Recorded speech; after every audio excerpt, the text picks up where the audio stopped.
설명이 있겠습니다. 예, 우리 도에서는 11월 1일부터 단계적 일상회복 1차 개편을 시행합니다. 주요 내용은 사적 모임은 최대 12명까지 허용이 되고 식당, 카페 등 생업시설 운영 시간 제한은 해제됩니다. 그 반면에 유흥시설, 목욕장업 등 고위험시설 대상 접종 증명 음성 확인제가 도입됩니다. 세부적으로 말씀드리겠습니다. 우리 도에서는 11월 1일부터 새로운 방역 체계인 단계적 일상회복 1단계를 시행합니다. 이는 29일 오전 코로나19 중앙재난안전대책본부 회의를 통해 단계적 일상회복 1단계 시행 계획을 발표한 데 따른 것입니다. 그에 따라 우리 도에서는 29일 오전 10시 도 재난안전대책본부 상황실에서 이중환 코로나 방역 대응 총괄 조정관 주재로 열린 단계적 일상회복 거리두기 운영 방안 회의에서 이같이 결정을 하였습니다.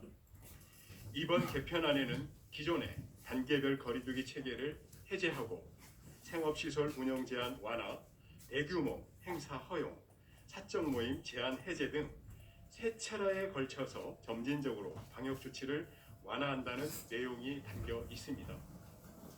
오는 11월 1일 1차 개편 이후 6주 간격으로 상황에 맞게 방역 조치를 완화, 해제할 방침입니다.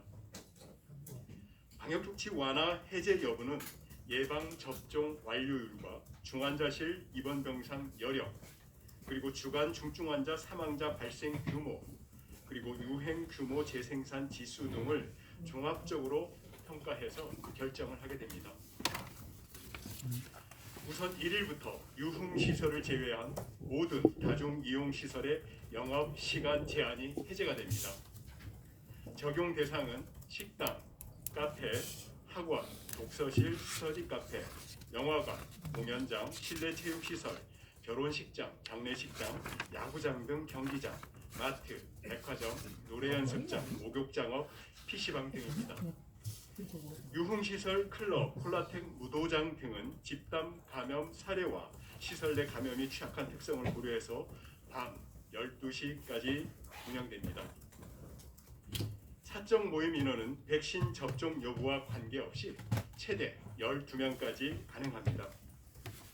그렇지만 식당, 카페의 경우 사적 모임 인원은 12명으로 동일하지만 미접종자는 4명까지만 허용이 됩니다. 또한 유흥시설, 목욕장업 등 일부 고위험 시설과 감염 취약 시설에는 접종 증명 음성 확인제가 도입이 됩니다. 일명 방역 패스 제도가 도입이 되는 것입니다. 적용 시설은 유흥시설, 노래 연습장, 목욕장업, 실내 체육시설, 경륜, 경마, 카지노, 의료기관, 요양시설, 중증장애인 치매시설, 경로당, 노인복지관, 문화센터 등이며 유흥시설은 접종 완료자만 출입이 가능하게 됩니다. 접종 완료자를 중심으로 대규모 행사 집회가 허용이 됩니다.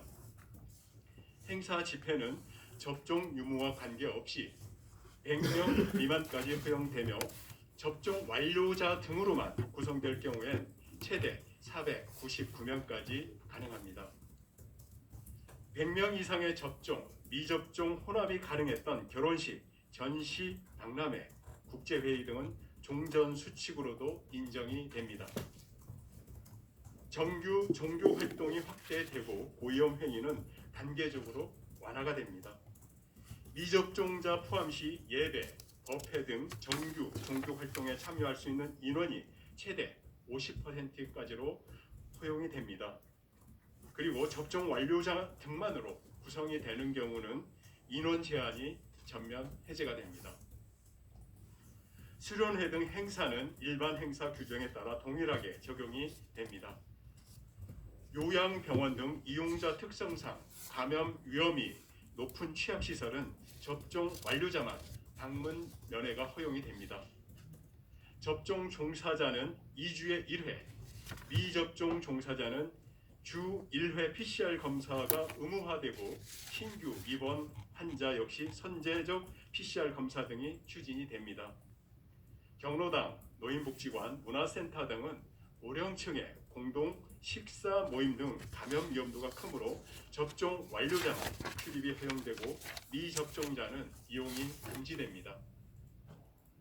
중증장애인, 치매 등 수용시설 역시 미접종자의 방문 이용이 금지되고 접종 종사자는 2주에 1회, 미접종 종사자는 주 1회 PCR 검사 및 신규 입소자인 경우에는 PCR 검사가 의무화됩니다.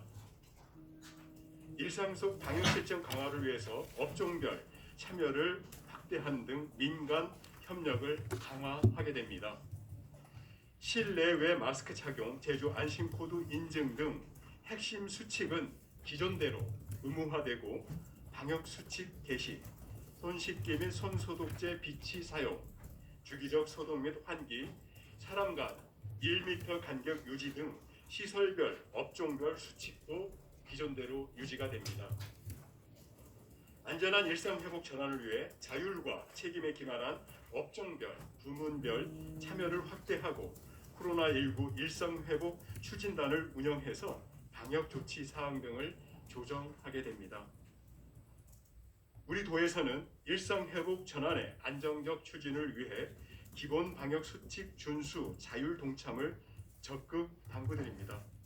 특히 거리두기 완화, 겨울철 진입, 면역력 저하 등으로 추가 확산 위험은 여전히 있는 만큼 마스크 착용과 제주 안심코드 인증, 주기적인 환기, 유증상 시 즉시 검사받기 등 기본 방역 수칙을 철저히 준수해 주실 것을 간곡히 당부드립니다.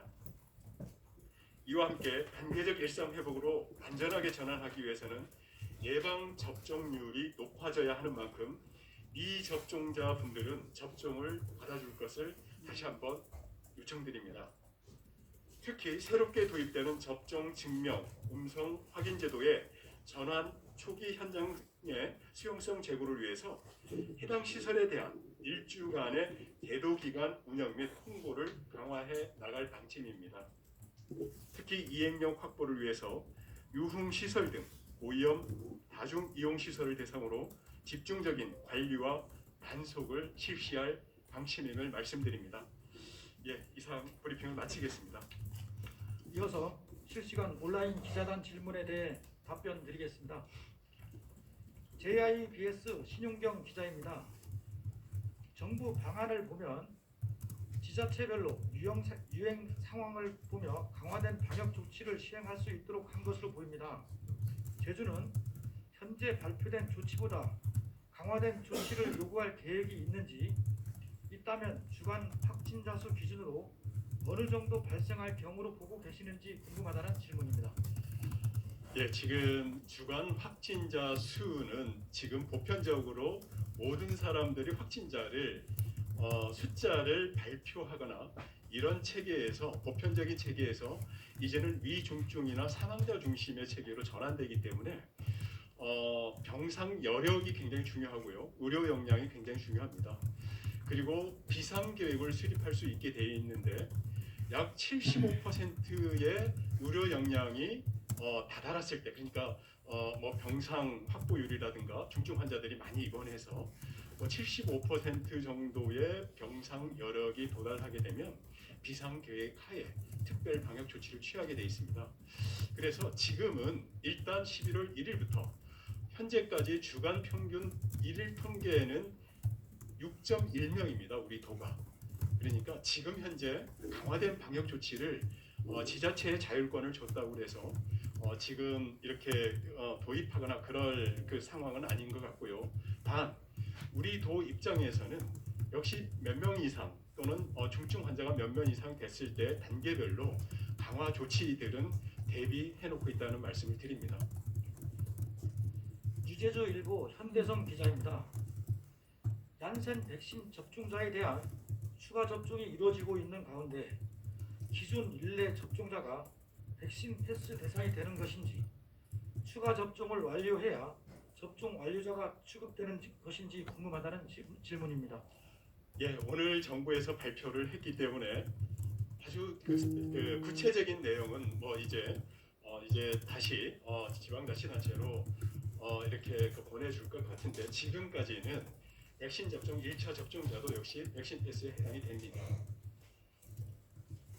캐시TV 조승원 기자입니다. 백신 패스 중 음성 확인제의 경우 당사자가 음성 확인서를 소지해 직접 확인받아야 하는 것인지 어떻게 운영되는 것인지 궁금하다는 질문입니다.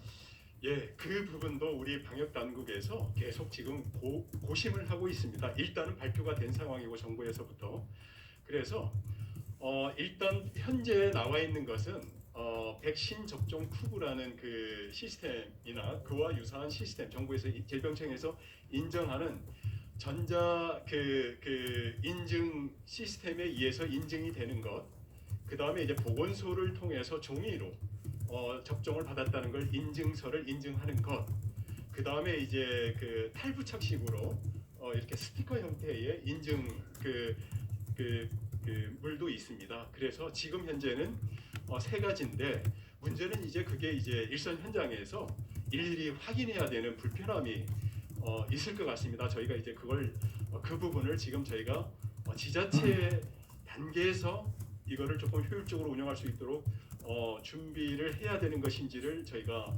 고민하고 있고 질병청에서도 유사한 고민을 하는 것으로 알고 있습니다. 네, 추가 질문입니다. 위드 코로나 이후 확진자 폭증에 대비한 도내 병상 확보나 재택 치료 방안은 어떻게 준비하고 있는지 궁금하다는 질문입니다. 예, 지금 일단 이제 현재 기존의 이제 병상이나 생활치료센터에 지금 현재 입소해 있거나 입원해 계신 분은 이제 숫자가 아마 60명 정도 돼 있죠. 그래서 병상 여력은 지금 충분합니다. 그런데 이제 위드 코로나가 되게 되면 상당히 확진자가 늘어날 수 있기 때문에 위드 코로나를 대비하는 대책의 핵심 대책으로 앞으로 재택 치료 제도가 도입이 되고 그 재택 치료에 대한 대비는 지금 해놓고 있습니다.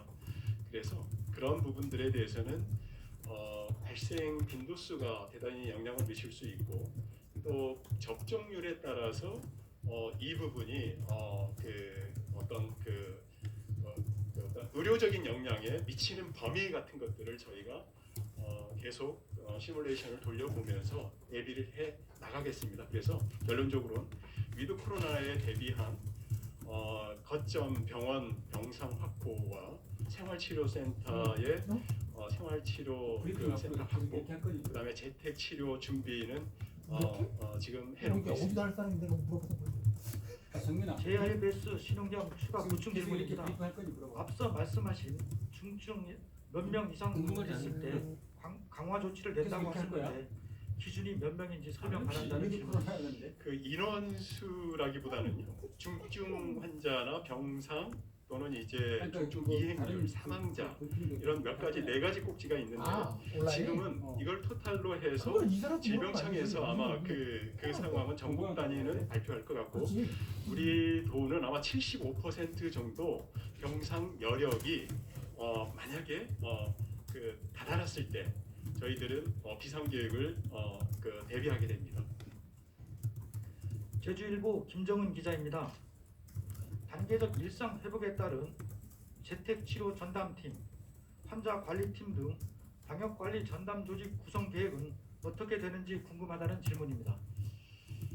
일단 의료기관 협력형으로 우리 도는 지금 제주시에는 제주시 보건소와 서귀포시 보건소가 주관이 되어서 협력 병원으로는 의료기관으로는 제주의료원, 서귀포는 서귀포의료원 지정이 되고요. 또 그에 따르는 이제 건강관리팀과 격리관리팀이 편성이 되고 있고 그에 따르는 여러 가지 시스템들이 있습니다. 그게 이제 좀 복잡하긴 한데 준비는 지금 해놨다는 말씀을 드립니다. 예, 추가 질문입니다. 생활치료센터는 현재 몇 개에서 몇 개로 축소되는지, 세계의 감염병 전담 병원 내 의료 체계는 어떻게 변화되는지 궁금하다는 질문입니다. 지금 11월 1일부터 위드 코로나가 되면서 사실은 그 추이는 일단 상향 곡선을 그릴 것 같습니다. 그러니까 확진자가 많이 생길 수 있을 것 같은데 지금 거점 병원을 통한 병상은 287병상입니다. 그런데 지금 현재 33분이 들어가 있습니다. 287병상 중에. 그리고 이제 생활치료센터는 160병상 실인데 24분이 들어가 계십니다.